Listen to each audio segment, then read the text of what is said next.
the tangent function is a little bit different from sine and cosine. Tangent is it actually gives the slope of the terminal side of an angle.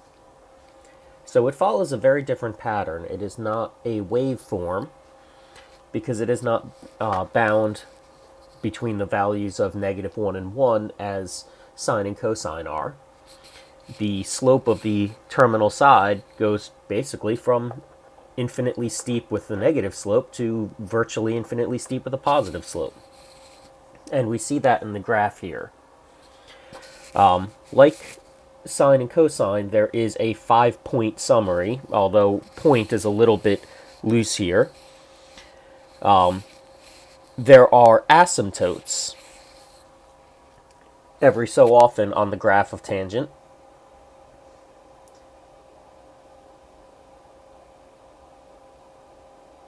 Tangent is usually defined on just the half circle, where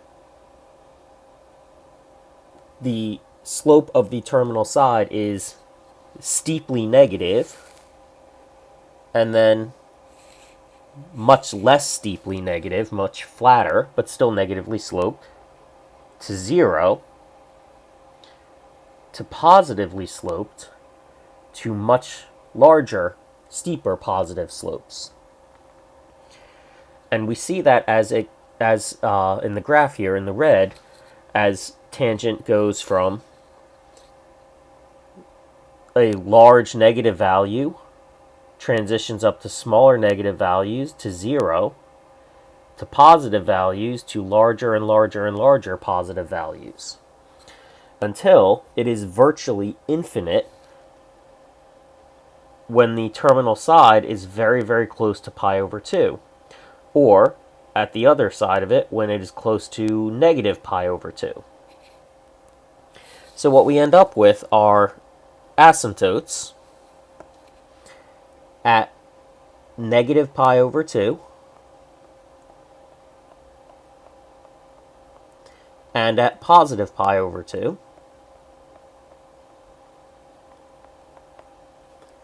and then at all coterminal angles to those.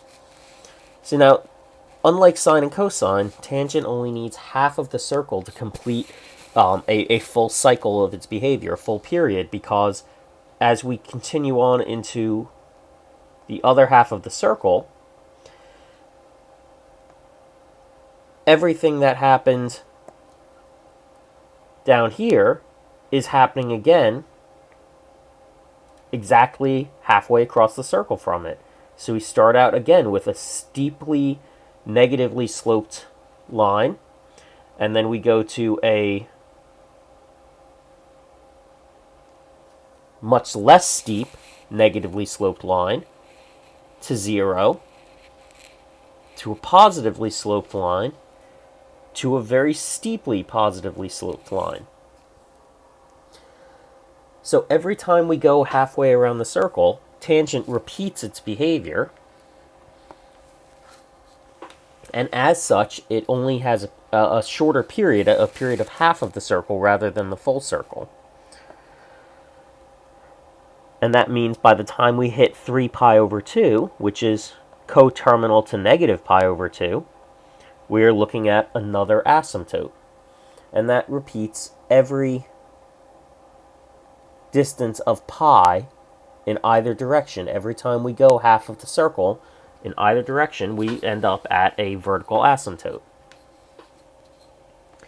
Now, those asymptotes, because they mark the beginning and end of a cycle of the tangent function, are part of the 5-point summary. So I'm going to put point in quotes there because 2 of our 5 points are actually not points. They are vertical asymptotes.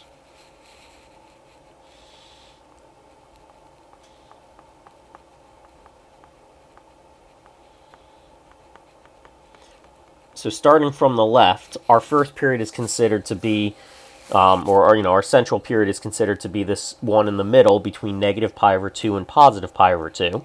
And the first of our 5 points is the vertical asymptote x equals negative pi over 2. Now, in the rest of this,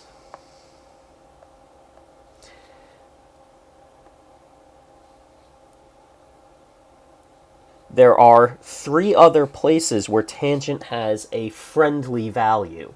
And much like with sine and cosine, we tended to stick to we tended to avoid the kind of funky values, where sine was root 3 over 2 or root 2 over 2. And we tended to stick to the nicer points, the nicer sine values. Well, there are some nice tangent values as well. When we're at 45 degrees, so to speak, in either quadrant,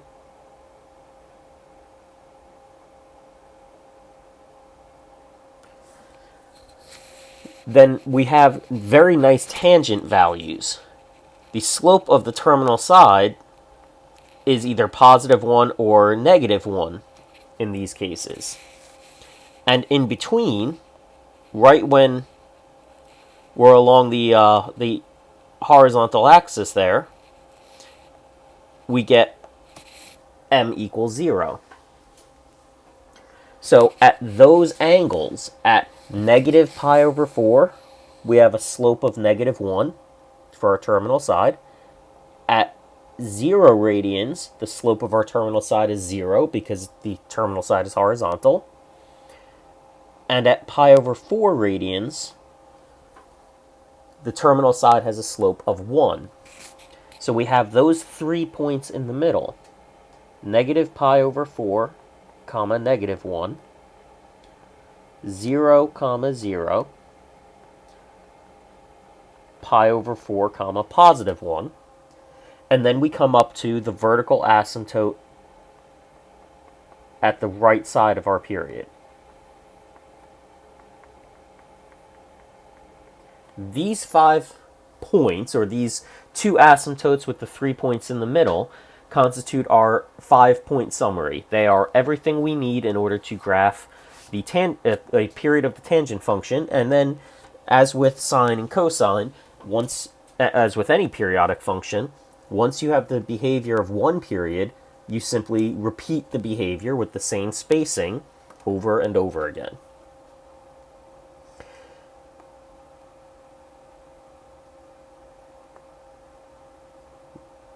The details of this function,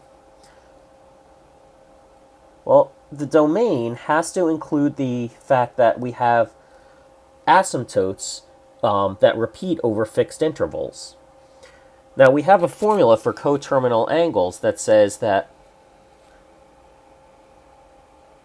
if we have the measure of the initial angle and we go any number of full rotations of the circle, we end up at a coterminal angle. Well, in this case, we don't need all the angles to be coterminal. We need any time the terminal side goes vertical, anytime it is straight up, that is pi over 2, or straight down, that is negative pi over 2. Now, we can think of those as 2 separate angles, and every full rotation will bring us back to the same one that we began with, but because they are evenly spaced from each other, we can actually alter this formula slightly. We are no longer going to need a full turn of the circle. A half turn of the circle will always land us back at one of the 2 locations where the terminal side is vertical. So what we can say here is that the domain is all x values except for those that are at pi over 2 or any number of half turns of the circle away from it.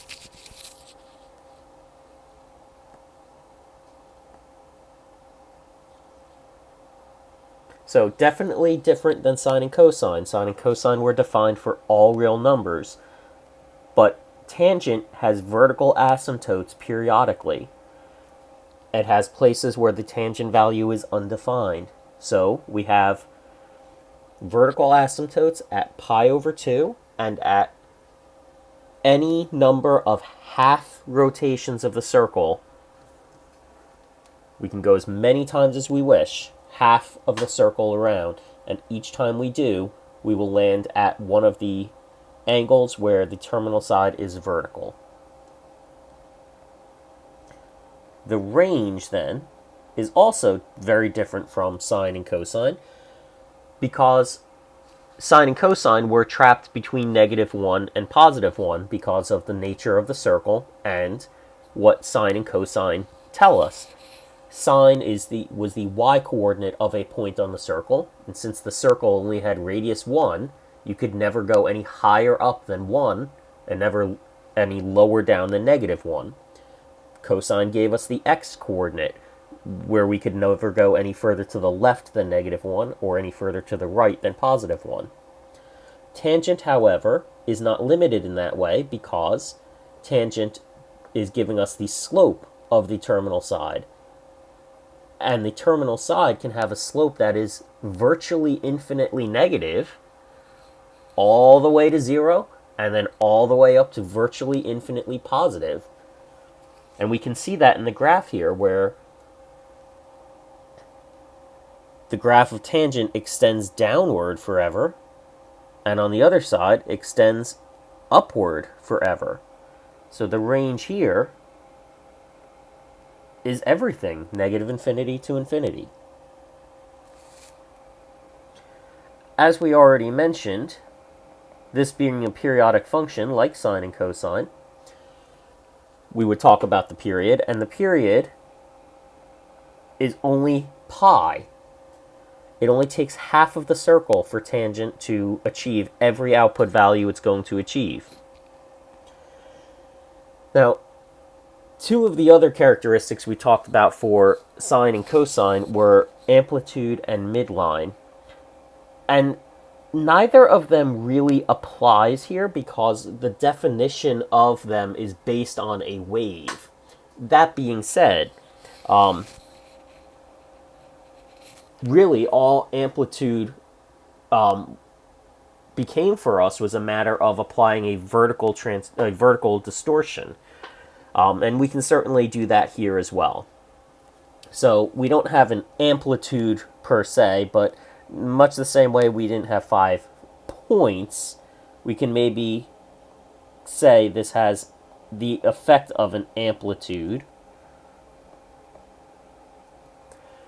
where if we look at these 3 points in the center here, we are going down 1 or up 1 from 0. So we can sort of think of that as the amplitude if we wish. We get the same -1, 0, and +1 that we see in the points, the 5-point summaries for sine and cosine. So we can think of it in a very similar way. Likewise, there isn't a midline per se because it's not oscillating. It's not a wave that's oscillating around a central place. However, there is still symmetry around this. If we take a look at this, the way the graph extends down and to the left from 0 is symmetric to the way it extends up and to the right. So we can sort of think of that central point there, specifically the y value of it, y equals 0, as being sort of like the midline. It's a line of symmetry, so to speak. So again, I will put it in quotes because it's not a wave, it doesn't really fit the definition of midline, but it does still have a similar kind of characteristic to it in that it's a central point, vertically speaking, from which the graph tends to have symmetry around. So really, when it comes down to it, there's obviously the 5 points are different, and the period length is different, but for the most part, This is going to work in very much the same way that transformations of the sine and cosine function worked, because those are based off of the way that transformations worked, which is not unique to trig functions. It's the same style for all functions, really.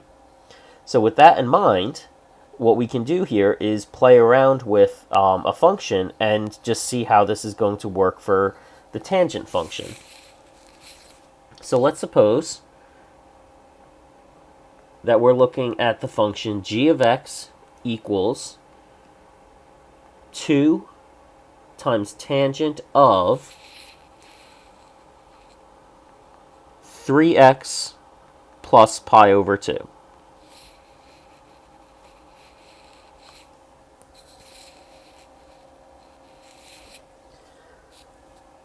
So, like with sine and cosine, we need to analyze the function. We need to look at the operations included in it, as well as the order in which they occur, and we can then apply them to see how this is going to adjust the function. So, by order of operations, the first operation that we should be looking at here is the multiplication by 3. That multiplication occurs before the basic tangent operation and is therefore a horizontal transformation. It is a multiplication, which means it is a horizontal distortion. So our first transformation is a horizontal distortion indicated by the multiplication by 3. Now, what this does, remember that horizontal transformations always have an inverse effect on their points. This is actually going to take the x values and divide them by 3. This has an effect then on the period.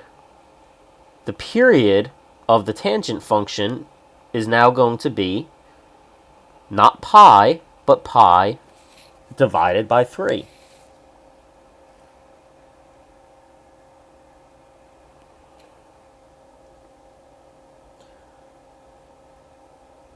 Our second operation is the addition of pi over 2. Again, this is occurring before the tangent operation, which makes this a horizontal transformation. And because it is an addition, it is a shift. Now, we have to keep in mind that there has already been a distortion, and that distortion is going to affect the amount of the shift. The only proper way to determine the amount and direction of a horizontal shift is to take the entire expression inside the parentheses and set it equal to 0 and solve. So we can subtract pi over 2 from both sides, and we can divide both sides by 3, which is going to end up giving us negative pi over 6. So our horizontal shift is going to be to the left pi over 6. That is to say, if we take negative pi over 6 and add it to each x value, that will give us our new x coordinates.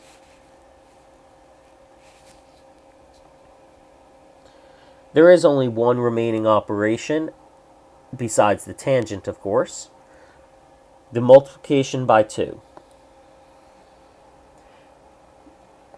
Now, by the order of operations, after the 3x and after the plus pi over 2, tangent is the next operation, and then the multiplication by 2 happens after the tangent.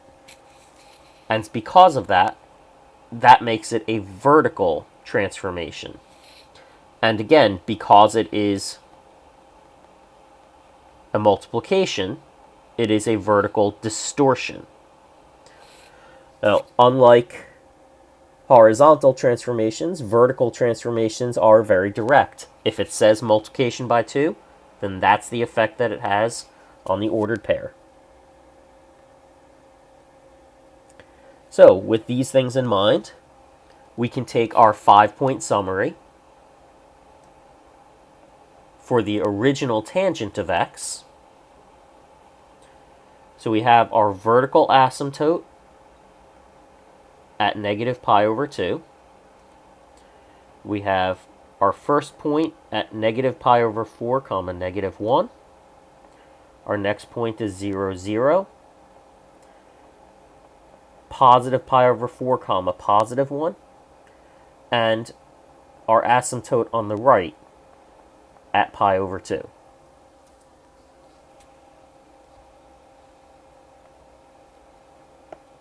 So, we have 3 transformations. First is the horizontal distortion, which, as we said, will divide the x values by 3.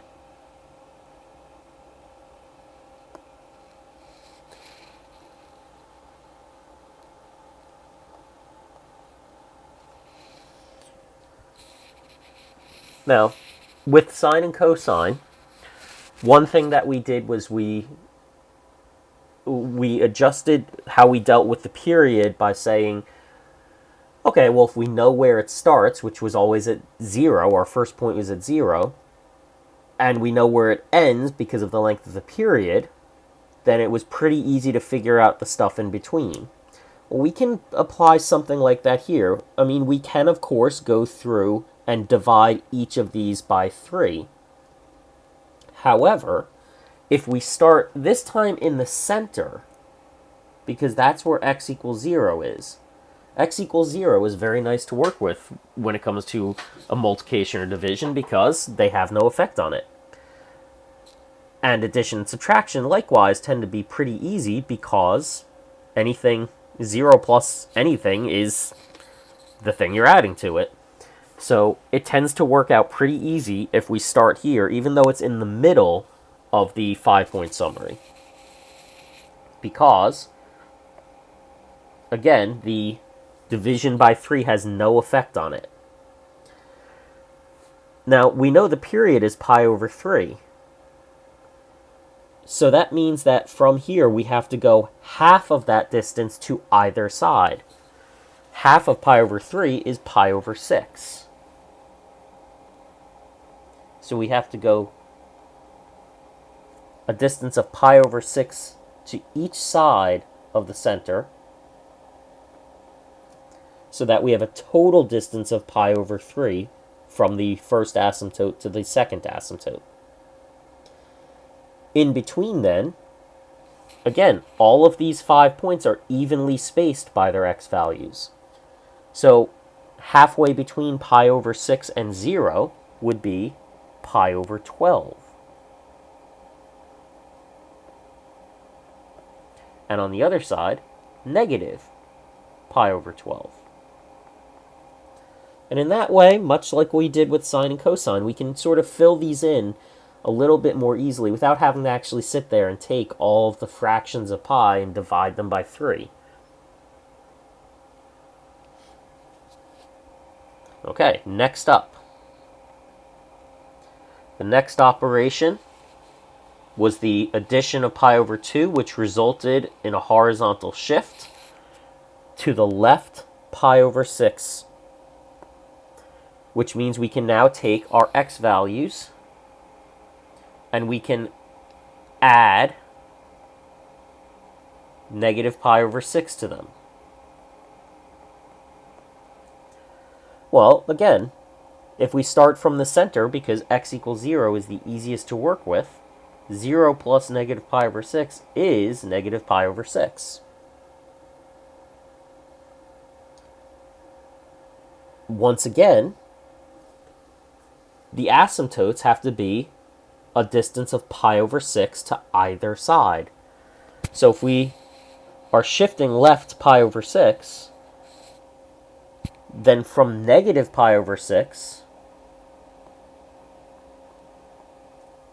the right asymptote is now going to be at 0.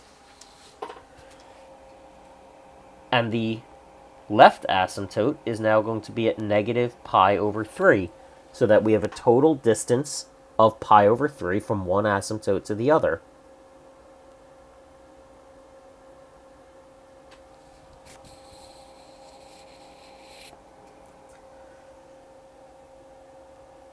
Now, at this point, I suppose we're going to have to do some little bit of math.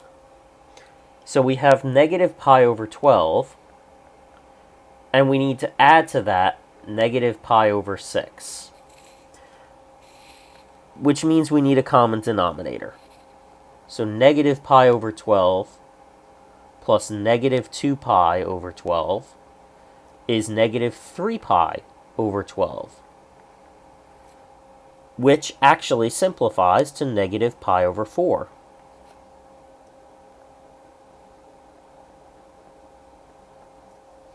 So interestingly enough, we ended up with that point back where it started. Well, that isn't always the case, unfortunately.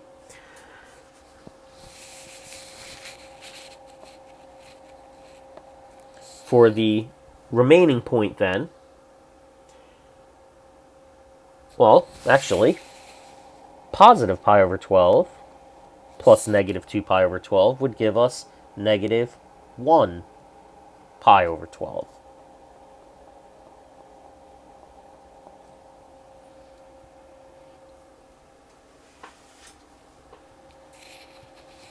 Almost there.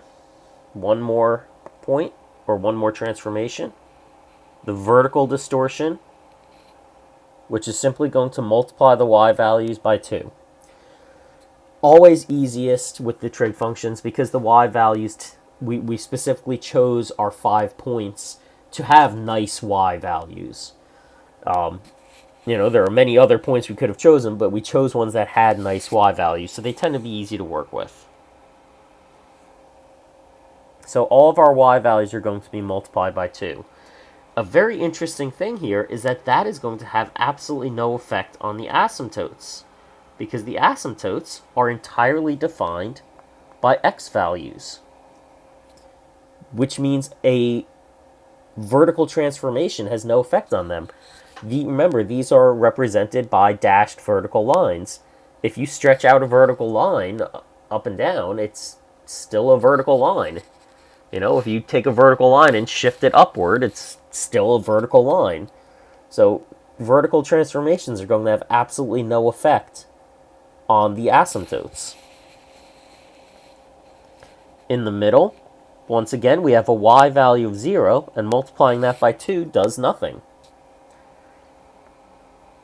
The only points affected by it in this case are the second and fourth points, each of which simply have their y values doubled. And here we have the 5-point summary of our transformed function.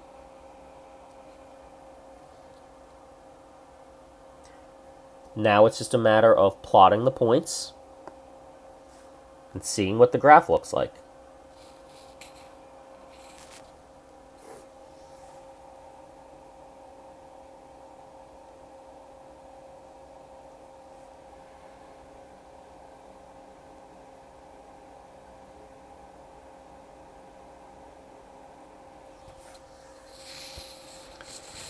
So, I have, again, not set up a scale yet. We will set up a scale as we determine what is appropriate here.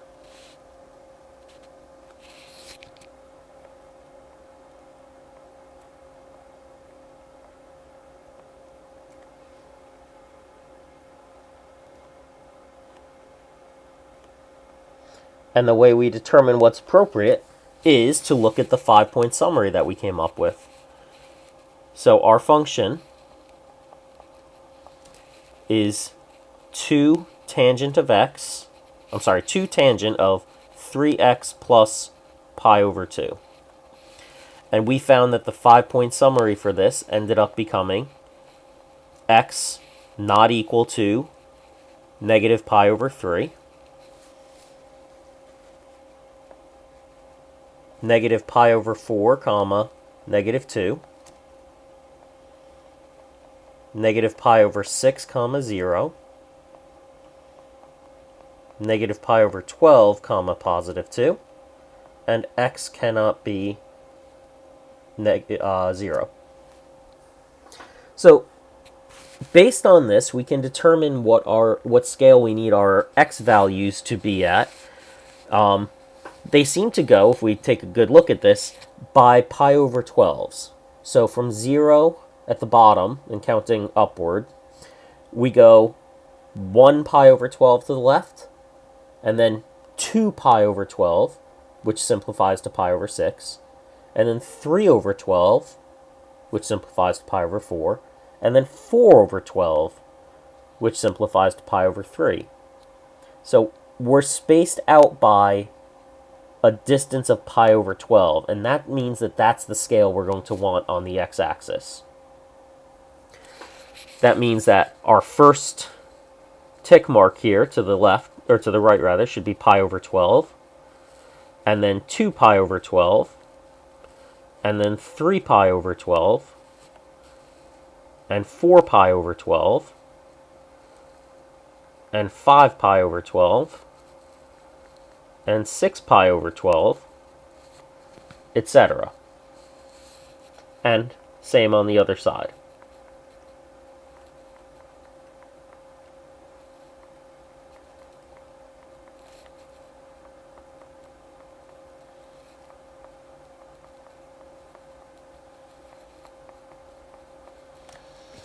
Now, our y values and our points are negative 2, 0, and 2. So a nice, normal, standard scale, counting by ones, will do just fine for the y-axis.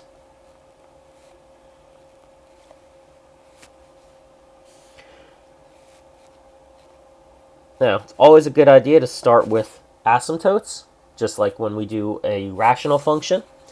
So we have an asymptote first at negative pi over 3.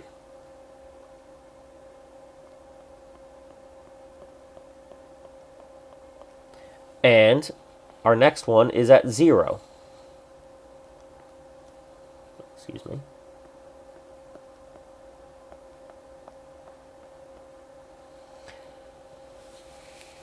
In between, then, we have our points at negative pi over 4, comma, negative 2, at negative pi over 6, comma, 0, and at negative pi over 12, comma, 2.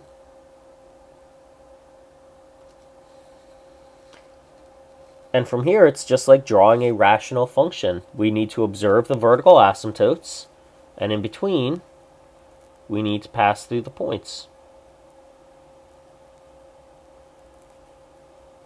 Note that this is a bit elongated because it is vertically distorted. So compared to the original tangent function, we see a more gradual curve through our points. From here, then, we can just repeat the pattern. The way we have the scale set up is that every tick mark is a quarter of the way through the period. So after this next asymptote at 0, we can just do it again. At the first tick mark, we're at negative 2. At the next one, we're at 0. At the next one, we're at positive 2. And then, at the next one, we hit another asymptote.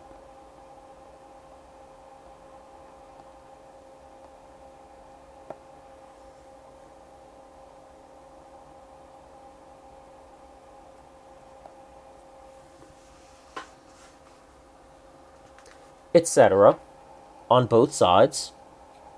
Well, forever, really. Or at least as far as the axes hold out.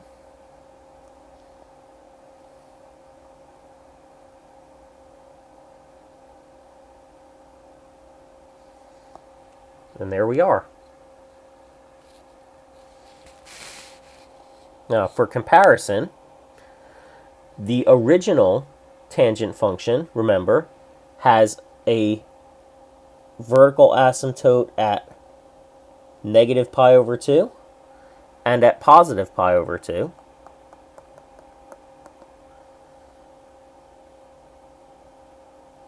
Is at negative pi over 4 comma negative 1, 0 comma 0, and pi over 4 comma positive 1.